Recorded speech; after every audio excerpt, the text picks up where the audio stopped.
Welcome to today's class. So we are going to just go through this content here, or just go through what we have, the agenda we have today, then see how we can just wrap it up.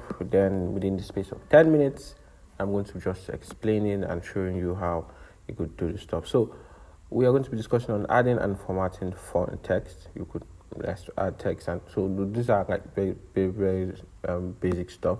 I might not touch on the last part where custom font, because that's going to be advanced in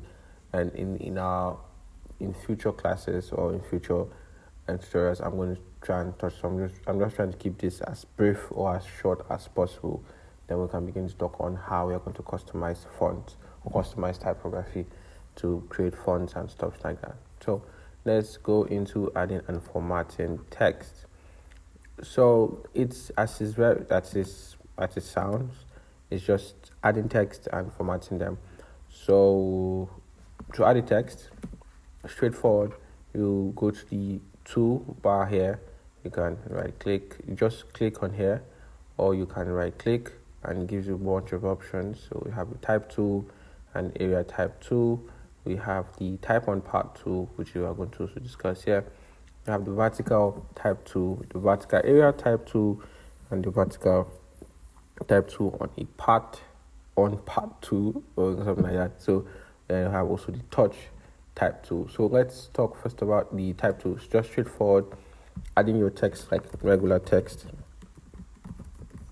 I am here. So that's just for that one here.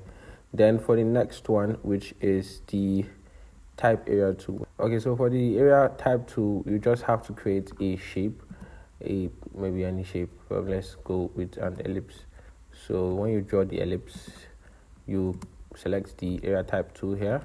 Now what you will do is that you will click on the part and not on the shape here, because if you click on it, to give you a prompt that it has to be on a part and not just a shape. So when you click on this, it falls inside this. Then you could type and it will stay confined into that shape. So that's it about the area type 2. Then we have the part type on part 2. Now the type on part 2, all it works with is the stroke. It works with stroke of every shape that you're trying to use. So probably on the shape, when you click on this, it works around the part. So let's say we have our curvature tool and we draw just a regular shape. Let's move the fill, add stroke, so we can see where our line is. Now when you click, you select the type on the part 2. When you click, now anytime you're clicking on this, it always starts from where you initiated the line or where you initiated that part to the end of the part. So if in this case I started from here, if I click from here, it's going to move from this part and down to the side. But in the case where I click here, it's going to ignore the rest of here and continue just from this place. So maybe if I click here, it's going to click on this side and leave the rest of that. So it's going to start from the initial. So it's where it starts from, that's where your text comes from. So if maybe you draw your line and you start from the right part, and you do like this, let's just say you do like that, and select the part 2. If you click here, it's going to move backwards. So you want to invert it and moves in the direction that it starts to where it ends. So that's one thing also with the part 2, something you just need to know about it. So we have the next one, which is the vertical, which just means you're typing from top to bottom. Then we have the vertical type 2. So in this case where we have a shape, let's just draw a polygon this time, and we want to put that in the So when you click on the part, it sets it from up to down.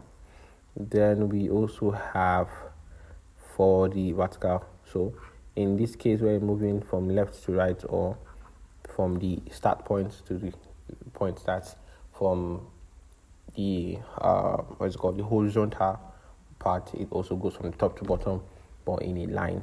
So we have also the touch type. Now this touch type is a new feature in this case where probably you have a text and you want to just edit one character from that text, from the body of text, you could click on it and edit it to remove it. So it tries its best not to break in this case. So you could type and still have everything there. So that's one thing about the touch type tool. You could just adjust where they are and where you want them to be.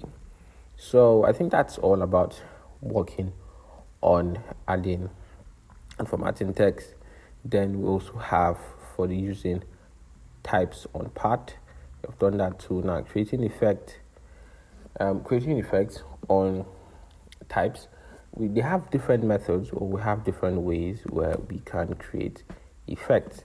So let's say we have a font, or just have a text or write up or something like that, and let's use Satoshi, and let's go with bold black or something like that. Okay, now we can try to place this at the center.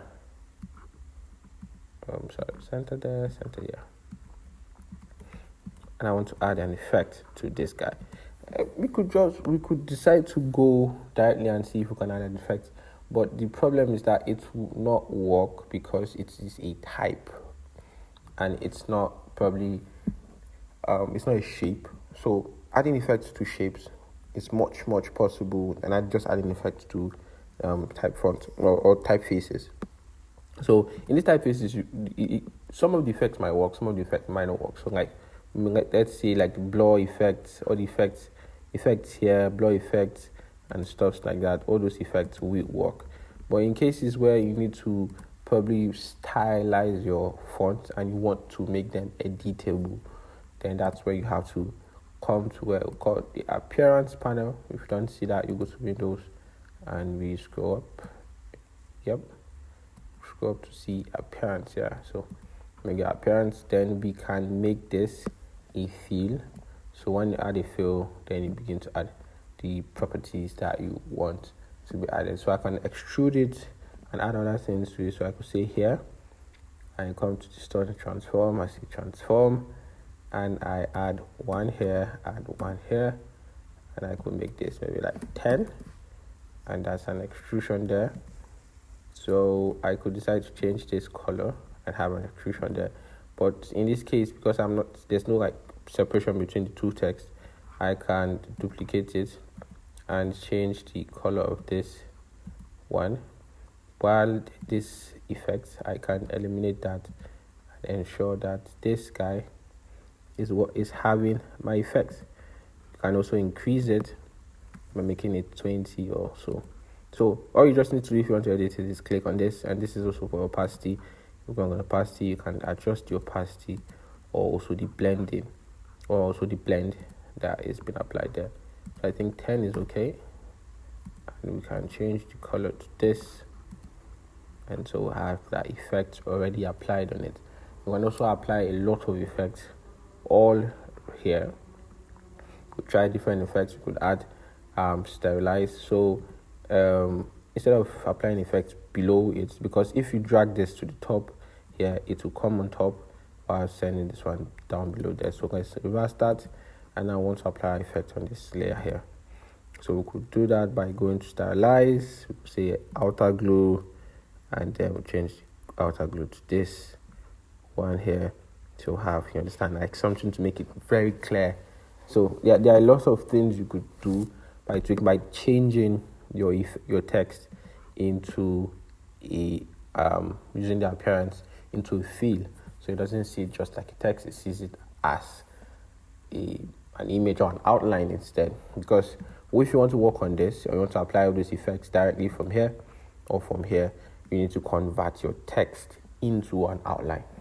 So this will save you the stress, and you can edit it, you can touch it, and do a lot of things. So as you edit, you just write. So those ones. So we are going to be exploring a lot of effects.